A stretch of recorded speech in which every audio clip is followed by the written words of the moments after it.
கிளம்பலாமா? ம். அர்ஜுன் இல்ல, எங்க போற நீ? அப்பா அது இங்க பார், இனிமே உன் இஷ்டத்துக்கெல்லாம் சுத்தக்கூடாது. நீ எங்க கூட ஆஃபீஸ்க்கு வா, இப்பவே எங்க கூட வரணும். இல்லப்பா, நான் வரலப்பா. ஏன் வரல? எனக்கு விருப்பம் இல்லப்பா. அதான் ஏன் விருப்பம் இல்லை? ஆரம்பத்தில் வழுக்க டைம் தினம் ஆஃபீஸ் வந்து பார், அதுக்கப்புறம் விருப்பம் இல்லைங்கிறது உன் விருப்பமாக மாறிடும். அப்பா, நீங்க சொல்றீங்கன்னு என்ன நான் வற்புறுத்திக்கிட்டுலாம் வர முடியாதுப்பா. நான் வரமாட்டேன்னு சொல்றேன்ல, தயவு செஞ்சு நீங்க என்ன இப்படி வற்புறுத்தாதீங்கப்பா. அர்ஜுன், என்னடா இப்படி பேசுற? நான் சொன்ன வாயை முடிக்கிட்டு என் கூட வரணும், அவ்வளவுதான். என்னை எதிர்த்து பேசுற அளவுக்கு வளர்ந்துட்டியாடா நீ? கரண், அப்பா, அவனை கூட்டிட்டு வா. அர்ஜுன் எங்கேயும் வரமாட்டான். அவன் எதுக்காக ஆபீஸ்க்கு வரணும்? என்னம்மா இப்படி பேசுறீங்க? இவனுக்கு 23 வயசு ஆயிடுச்சு. கொஞ்சமாவது பொறுப்பு வேண்டாமா? இப்பவே பொறுப்பு கையில எடுத்துக்கிட்டாதான் நாளைக்கு அவன் சொந்த காலில் நிக்கிறதுக்கு அது உதவியா இருக்கும். அவன் பொறுப்பு எடுத்துக்கிறது இருக்கட்டும்டா. முதல்ல நீ ஒரு நல்ல அப்பனா இருக்க கத்துக்கோ. உனக்கே இந்த குடும்பத்தை பத்தி எந்த பொறுப்பும் கிடையாது. என்னம்மா நீங்க இப்படி பேசுறீங்க? நான் எப்போ பொறுப்பு இல்லாம நடந்துக்கிட்டேன்? நான் பொறுப்பு இல்லாதவனா இருந்திருந்தா இந்த வீடு இந்த அளவுக்கு முன்னேறி இருக்குமா? சமுதாயத்துல எனக்கு பெரிய பேர் வந்திருக்குமா? நல்லா இருக்குடா அப்பா நீ பேசுறது. வெறும் பணத்தை கொண்டு வந்து வீட்டுல கொட்டினா உன் பொறுப்பு முடிஞ்சிருச்சுன்னு நினைச்சியா? என்னைக்காவது உட்காந்து உன் பொண்டாட்டி புள்ளைய பத்தி யோசிச்சியாடா நீ? அர்ஜுனுக்கு சர்ப்பதோஷம் இருக்கு. கூடிய சீக்கிரம் அவனுக்கு ஒரு கல்யாணம் பண்ணணும்னு எத்தனை தடவை உன்கிட்ட சொல்லிருக்க? ஒரு வாட்டியாவது என் பேச்ச காதுல வாங்கிருக்கியா? அவன் எதிர்காலம், அவன் ஜாதகத்துல இருக்கிற கண்டத்தை பத்தி யோசிக்காதவன் இன்னைக்கு அவனோட பொறுப்பை பத்தி பேச வந்துட்டியா? நான் ஏதாவது பேசினா போதும், இல்ல சொன்னா போதும், உடனே இவன் கல்யாண விஷயத்த நடுவுல கொண்டு வரீங்க. மாமியாருக்கும் மருமகளுக்கும் இவன் கல்யாண விஷயத்தை விட்டா வேற எதுவும் இல்லையா யோசிக்கிறதுக்கு? ராத்திரி பகல்னு ஊர் சுத்திட்டு இருக்கிற இவனுக்கு கல்யாணம் பண்ணி என்ன பிரயோஜனம்? என்னடா இப்படி பேசுற? கல்யாணத்துக்கு முன்னாடி நீயும் அப்படித்தாண்ட சுத்தின. உனக்கு கல்யாணத்துக்கு அப்புறம் தானே பொறுப்புன்னு ஒண்ணு வந்தது. அப்படித்தான் அவனுக்கு ஒரு கல்யாணத்தை பண்ணிவே, பொறுப்பெல்லாம் தானா அவனை தேடி வரும். போய் உங்ககிட்ட பேசிக்கிட்டு என் நேரத்தை வீணாக்குறேன் பாருங்க. என்ன சொல்லணும்? பாட்டி அம்மா பேர என்ன வேணா பண்ணிக்கங்க. எனக்கு வெளியில 1008 வேலை இருக்கு. கிளம்புறேன். வாடா கரணா.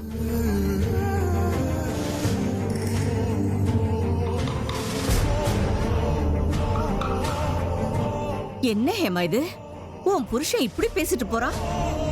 கல்யாண விஷயத்தை எடுத்தா போதும் உடனே நழுவிடுறான் பாரு. என்னாச்சு இவனுக்கு? ஏன் இப்படி எல்லாம் பண்றான்? எனக்கும் அவர் நடவடிக்கை ஒண்ணும் புரியல அத்தை. அவர் ஏன் இப்படி மாறி போனாருங்கிறது அவரே சொன்னால் ஒழிய நமக்கு புரியாது.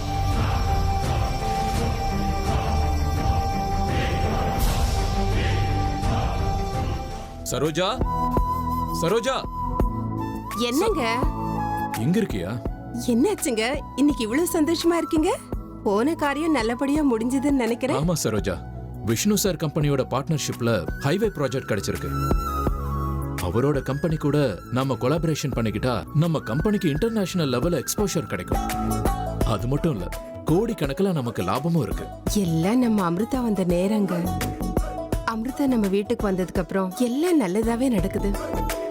எத்தனையோ தடவை என்னோட ஆரோக்கியம் பாழாகி நான் செத்துருவேன்ற நிலைமையில கூட நான் உயிர் பொழிச்சேன்னா அதுக்கு அமிர்தா தாங்க காரணம். உண்மைதான் சரோஜா, அமிர்தா வெறும் நம்ம பொண்ணா மட்டும் இந்த வீட்டுக்கு வரல, நம்மளோட அதிர்ஷ்ட லட்சுமியாவும் வந்திருக்கா. எல்லாம் அந்த ஆண்டவனுடைய அருள் தான். என்னங்க, நான் உங்களுக்கு ஒரு விஷயம் சொல்லணும். என்ன சரோஜா? அது என்னன்னா, அமிர்தா கொஞ்ச நாளாவே டல்லா இருக்கிறாங்க. முன்னாடி எல்லாம் ரொம்ப பக்தியோட ஸ்ரத்தையோட பூஜை புனஸ்காரம்னு இருந்த பொண்ணுங்க சூரிய கிரகணத்தன்னைக்கு நாள் பூரா தியானம் பண்ணிட்டு இருந்தா. இன்னைக்கு காலையில குளிச்சிட்டேன்னா போய் சாமிக்கு பூஜை பண்ணுமான்னு சொன்னேன். அதுக்கு அவ, இனிமே நான் சாமிக்கு பூஜையே பண்ண மாட்டேன், ஆண்டவன் ரொம்ப கெட்டவன், கெட்டவங்களுக்கு மட்டும்தான் அவர் உதவி செய்வாருன்னு ரொம்ப கோவமா அந்த தெய்வத்தையே நிந்திச்சாங்க. என்ன, அமிர்தா தெய்வத்து மேல கோவப்பட்டு பேசினாளா? அதுக்கு வாய்ப்பே இல்லையே சரோஜா. இந்த வீட்ல கடவுள் மேல அமிர்தாவுக்கு இருக்கிற பக்தி வேற யாருக்கும் கிடையாது. எனக்கு என்னமோ அவ வீட்டுக்குள்ளேயே இருக்கிறதுனால ஒரு மாதிரி டல் ஆகுறாளோன்னு தோணுது. அந்த நேரத்துல நீ போய் பூஜை பண்ணு அது இதுன்னு சொல்லியிருப்ப, அதனாலதான் அப்படி பதில் சொல்லியிருப்பா. நீங்க சொல்றதும் ஒரு வகையில கரெக்ட் தாங்க. அதுக்கு தான் நான் இப்போ ஒரு முடிவு பண்ணிருக்கேன். என்னங்க அது? இரு, அமிர்தா எங்க? அவ மாடியில ரூம்ல நான் இருக்கா. நான் போய் அமிர்தா, அமிர்தா, அமிர்தா, சொல்லுங்கப்பா. வாமாங்க. வா.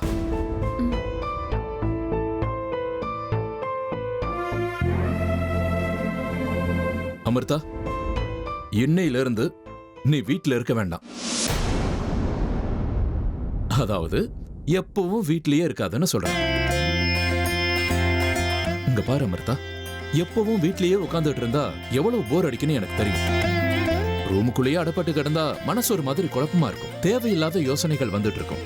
அதனால இன்னையில இருந்து தினமும் என் கூட நீ ஆபீஸ்க்கு வர. ஆபீஸ்ல எனக்கும் ஒர்க் லோட் அதிகமா இருக்கு.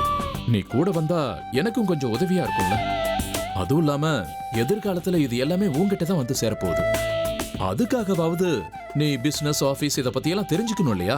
இல்ல, நான் எங்கேயும் வரமாட்டேன். இந்த விஷயத்துல எல்லாம் எனக்கு ஈடுபாடு இல்ல.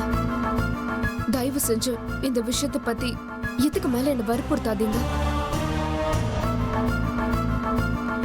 என்ன ராஜி இது? திடீர்னு விக்ரம் இப்படி பேசுறான். எதிர்காலத்துல அவனோட சொத்து பூரா அமிர்தாக்கு தான் போய் சேருங்கிற மாதிரியில பேசிட்டு இருக்கான். இல்ல இவனோட சொத்து எல்லாமே எப்படி அவளுக்கு போக முடியும்? அதுக்காக தானே நாம இருக்கோம். பாவங்க விக்ரம், சொத்து பூரா அவளுக்கே போய் சேரப்போகுதுன்னு கனவு காணிட்டு இருக்கான். ஆனா அவன் எத்தனை நாள் உயிரோட இருக்க போறான்னு அவனுக்கே தெரியாது.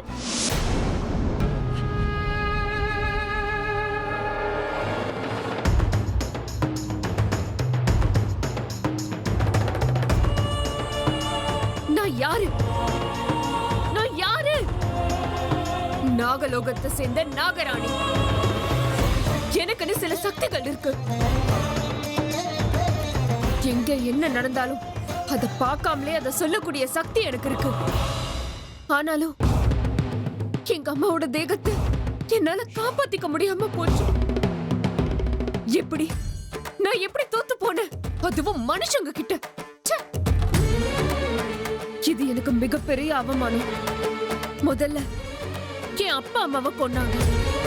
அதுக்கப்புறம் ஒவ்வொரு அடியிலையும் எனக்கு தொந்தரவு கொடுத்துக்கிட்டே இருக்காங்க. இங்க இருக்கிற மனுஷங்க எல்லாம் பாவிங்க. எல்லாரையும் மொத்தமா அழிக்கணும் போல தோணுது. நான் என்ன பண்றது?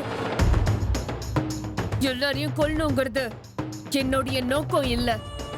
என் எதிரிங்களை மட்டும் தான் அழிப்பேன். அவங்க எல்லாரையும் பழி வாங்கிட்டு எனக்கு சேர வேண்டிய நாகமணி எங்க இருக்குன்னு கண்டுபிடிச்சு அதை என் கையில எடுத்த உடனே சுயநலக்காரங்க நிறைஞ்சிருக்கிற இந்த மனுஷ உலகத்துல ஒரு நிமிஷம் கூட நான் இருக்க மாட்டேன். என் உலகத்துக்கு நான் போயிடுவேன். நாகமணி என் கைக்கு கிடைக்கிறதுக்குள்ள எங்க அம்மாவோட தேகம் எங்க இருக்குன்னு கண்டுபிடிக்கணும். அம்மா, நீ எங்கம்மா இருக்க? எங்க இருக்க?